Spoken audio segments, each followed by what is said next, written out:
नमस्कार दोस्तों, स्वागत है आप सभी को आस्था ओम चैनल पे। आज फिर हाजिर हूँ एक मोटिवेशनल वीडियो लेके। आज का मोटिवेशनल वीडियो से जानेंगे कि कैसे एक पत्नी बने पति का गुरु। जानने के लिए वीडियो को पूरा देखिएगा। आप चैनल पे नए आए हो तो चैनल को सब्सक्राइब कर दीजिएगा और घंटी भी दबाएं। चलिए वीडियो को शुरू करते हैं। एक देश के राजा की एक लड़की बहुत ही सुंदरी और विद्वान था, जिसका नाम था विद्योत्मा। राजकुमारी विद्योत्मा को अपनी ज्ञान और बुद्धि पर बहुत ही घमंड था। वह कहती थी कि जो उसे बातचीत में हरा देगा उसी से वह शादी करेगी।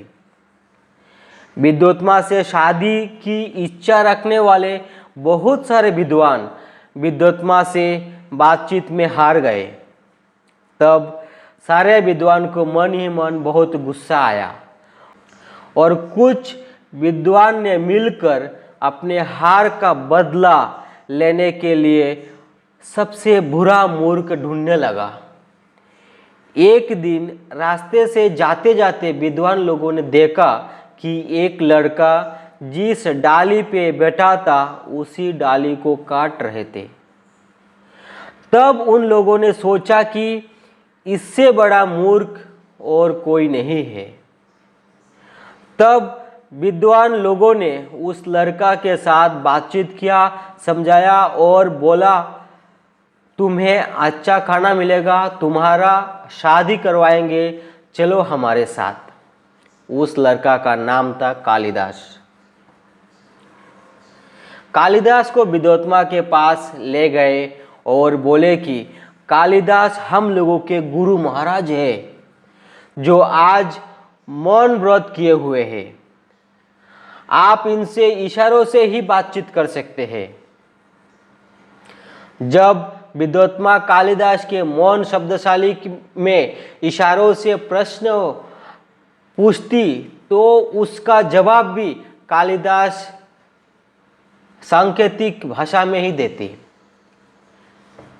जिसको वहां पर उपस्थित सारे विद्वान उस प्रश्न के जवाब को सही तर्क देते हुए विद्वान को समझा देते।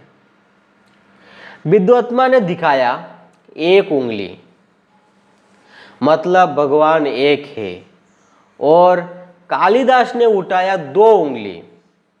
कालिदास ने समझा कि तुम अगर मेरे एक आंख फोड़ोगी तो मैं तुम्हारा दोनों आंख फोड़ देंगी। तब विद्वान उस प्रश्न के जवाब को समझाया कि दो उंगली का मतलब भगवान और उनकी शक्ति। विद्योत्मा ने कालिदास से दूसरा प्रश्न पूछा। प्रश्नों के रूप में विद्योत्मा ने कालिदास को खाली हथेली दिखाई, जिससे कालिदास ने समझा कि वो मुझे थप्पड़ मारने के लिए दिखा रही है। इस प्रश्न के जवाब में कालिदास ने मुट्ठी को बंद करके गुस्सा दिखाया।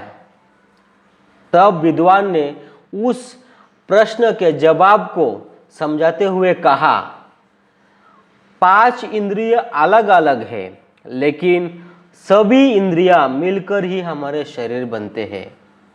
जवाब से प्रभावित होकर विद्योत्मा ने कालिदास से शादी करने के लिए राजी हो गई और फिर शादी कर लिया। कालिदास काली माता का एक भक्त था। जब विद्योत्मा कालिदास के घर पहुंचे और मालूम पड़ा कि कालिदास मूर्ख है, विद्योत्मा के साथ धोखा हुआ है, तब विद्योत्मा को बहुत गुस्सा आया। विद्योत्मा ने थप्पड़ मारी कालिदास को और कहा कि जब तक तुम पंडित नहीं बन जाते तब तक घर वापस नहीं आना। थप्पड़ से कालिदास जाके काली माता के मूर्ति के सामने गिरा। कालिदास के मुंह से खून निकले और माता के चरणों पे गिरा। काली माता तुरंत दर्शन दिए कालिदास को। कालिदास से पूछा क्या हुआ वत्स? कालिदास के मुंह से जीभ थोड़ा बाहर निकला हुआ था। तब कालिदास आधी जीभ बाहर निकाल के ही बोला, विद्या माँ। आप भी अगर आधा जीभ बाहर निकाल के ट्राई कीजिए, विद्या, विद्या।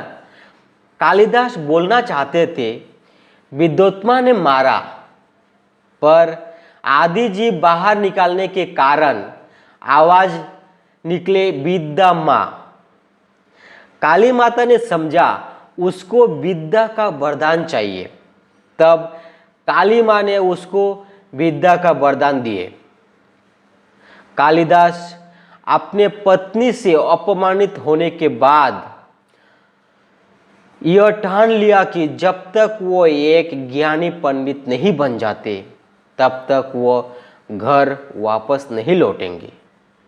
इसी संकल्प के साथ उन्होंने घर का त्याग किया और माँ काली के उपासक बन गए और माँ काली के आशीर्वाद से एक परम ज्ञानी पंडित और साहित्यों के विद्वान बन गए।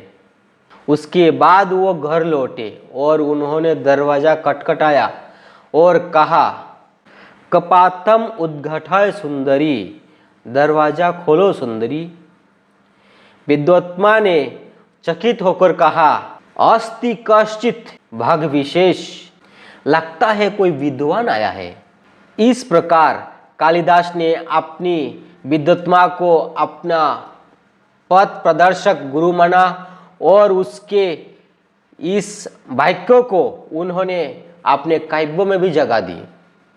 उसके बाद कालिदास महान कवि बन गए और उन्होंने कुमार संभव, रघुवंश, अभिज्ञान शकुंतलम ऐसे बहुत सारे महाकाव्य नाटक लिखे थे।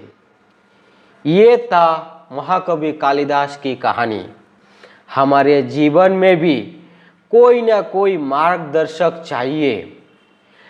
जैसे पति के सक्सेस के पीछे एक पत्नी का हाथ था, हम सब अपने मार्गदर्शक गुरु चुने और जीवन का उद्देश्य सार्थक करें।